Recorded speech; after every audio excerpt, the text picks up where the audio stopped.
with our chair yoga class. And this is also helpful for anyone working from home, at the computer, or finding yourself sitting more for whatever reason, right? So I'd like you to come into your chair, nice and tall. Feel your sitting bones ground into the chair, as well as the soles of your feet. So you're not just dropping your weight into your pelvic floor, rolling on the sitting bones, but you're feeling your sitting bones press into the earth and that rebound up through your head. Just a quarter turn to show for a moment what I'm talking about. So it's easy to do the slump, which some of you know who you are and do this, right? So cut it out. So push into those sitting bones. Feel how that gives you that rebound, an active relationship to earth now, with your spine as well as your feet and your whole body. Not to be rigid, but that resilience is there, so you're not in this collapse, which curls the sitting bones and stresses your SI joints and your low back to sacral, right? This is where a lot of people have issues, is from that kind of posture. So you want your lumbar curve in here.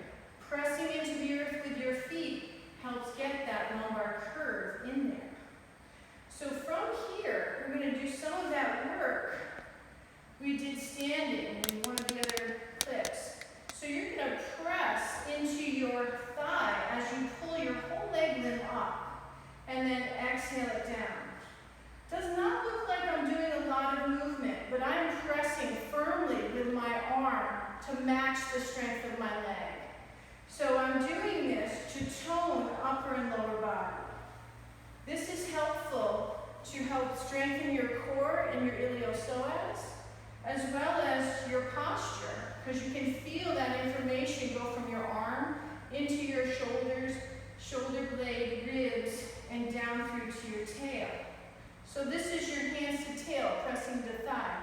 Feet to head is pulling leg up, pressing with the other leg. Head to tail is helping with the sitting bones, pressing into the chair as well.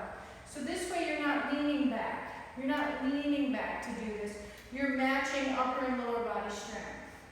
So from there, you can walk your feet out and cross one leg over. And here I'll just quarter turn again.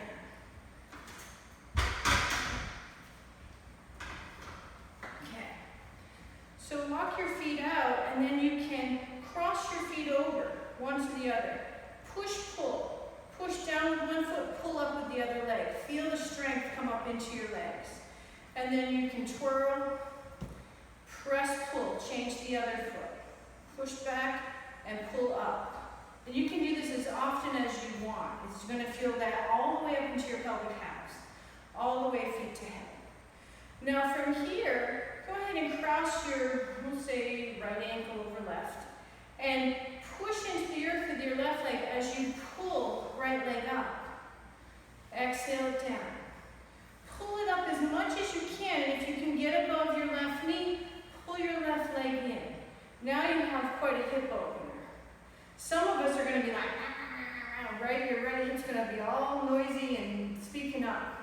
So start with some small circular motions. Still pressing and pulling with your left foot. Keep your right foot active. This dull leg is going to drop in the hip. It's going to disproportion the weight going through your pelvic half into the chair. So keep that foot active. It helps keep you feet to head. So you can do some circles in one direction, circles in the other. And as you feel more comfortable with your hip, you can certainly come more forward, right? Go at your discretion. There's no rush to get yourself down to your toes. You might just be here for a while. Please don't press on your knee. Keep your hands closer to the hips if you need to do anything, and you can press into those areas. Pressing into the knee is just going to jam the other end of the femur up into the hip. So keep your hands free, or you can press them together like we did earlier. Good. And then from here to release from that, go ahead and loop under and grab your leg with both hands to release it and extend that. Pull it in, reach it out. Give a point, a flex, and I'm telling you, that point, you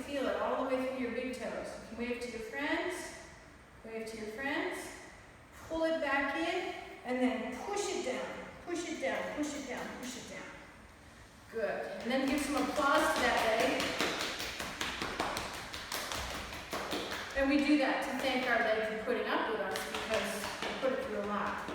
And then you would do the same with the other side. You cross your left over right. Same thing. Now if I had limited range on one leg or the other, and I'll just show on my left side. Say I couldn't pull my leg up quite as high. There's a couple things you could do. You could put a block or something there, which I have right here, just like we do with our balance. So you could draw it up and place your foot at the block. What I find even more challenging is drawing up to wherever you comfortably can and press that foot to leg, leg to foot. Just like you would in Vriksasana, right? That is standing balance posture. So pulling it up and pressing it in, exhaling it down. All the way so the pelvic half is back into Tadasana. Inhale, pull it up where you can. If you can only get it just below the knee, still try and press those legs together. That gives you more support and gives you feet to head. And then you can certainly, some of us will grab our pant leg or use a strap. You can do that. Start with your small circles. Does not have to be big. Does not have to be big. So we'll say this is my vulnerable side. In both directions. You don't have to go big. Always start small because then you can feel the little nuances of change and space in your body. It's very important and it's very exciting. So also, to come out of that, you can bring your leg back to neutral, hold behind. Maybe you don't go as far. Maybe on this side it's just a little bit of an extension. Still do your point, flex, point, wave to your friends because your ankle likes that. So do your toes. However many times we did it on the other side. And then pull it in, and maybe it's not quite as far, but pull it in and push it down. You're still pulling up with that leg, but you're pushing down. It's like you're disciplining that leg. And then you get it down. And then give it some applause, because it did a lot of work just now. And if you try this, you'll know how much work it is. Some people think that chair class is easy, but I don't think so. And then back to your Tadasana in your chair, which is head to tail, neutral spine, grounding into the earth.